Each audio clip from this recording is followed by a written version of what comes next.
more really good news. In a recent study entitled Aha and Ah, creative insight triggers a neural reward signal, published in a respected scientific journal, researchers found that creative insights, known as aha moments, trigger a burst of activity in your brain's reward system, the same system that responds to delicious foods, orgasms, and other basic pleasures.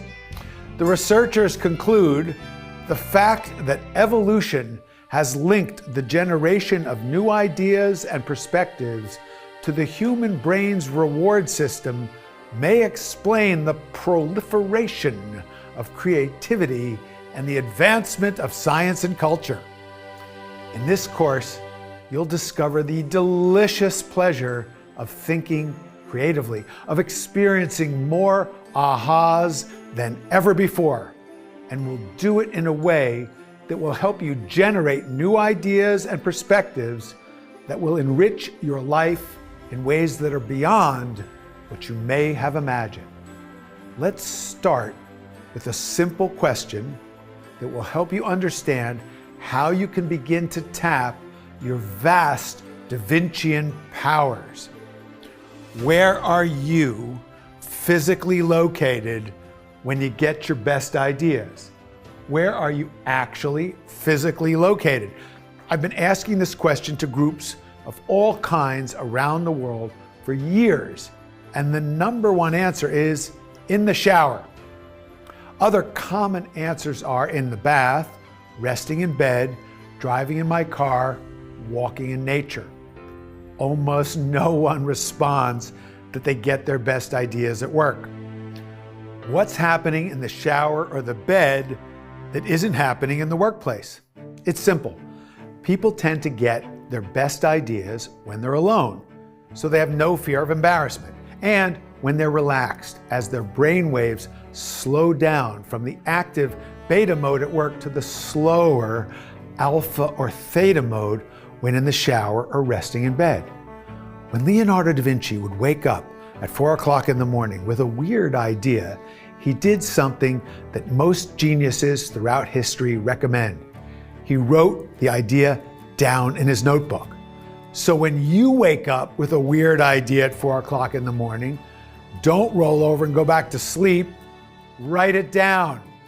The first and simplest practice for thinking like Leonardo is to keep a notebook or journal and write in it regularly. Record your ideas, creative doodles, hunches, jokes, and dreams. Leonardo carried a notebook with him at all times so he could jot down ideas and observations as they emerged.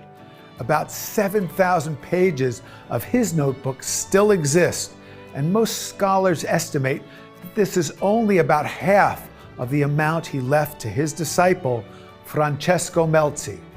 In 1994, Bill Gates paid $30.8 million for 18 pages of Leonardo's notebooks.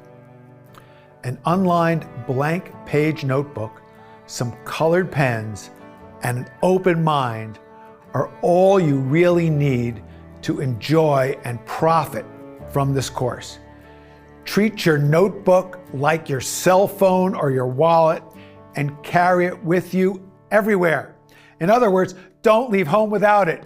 Be sure it's handy in the places where you get your best ideas, near the shower or next to the bed. As you make the practice of keeping your Da Vinci notebook a part of your daily life, it will become a nurturing companion, a mirror for your soul, a conduit for the whispers of your intuitive voice, and the daily celebration of your emerging genius. The Renaissance was a profoundly creative response to the disruptions that ended the Middle Ages. People began to ask new questions, engaging their curiosity in ways that radically transformed the world, bringing about artistic achievements, discoveries, and innovations at an unprecedented and glorious scale. In our first lesson, we'll explore how you can ask new questions that will inspire a renaissance of your own individual human potential, your birthright of creative resilience and genius mastery, your power of curiosità. Avanti!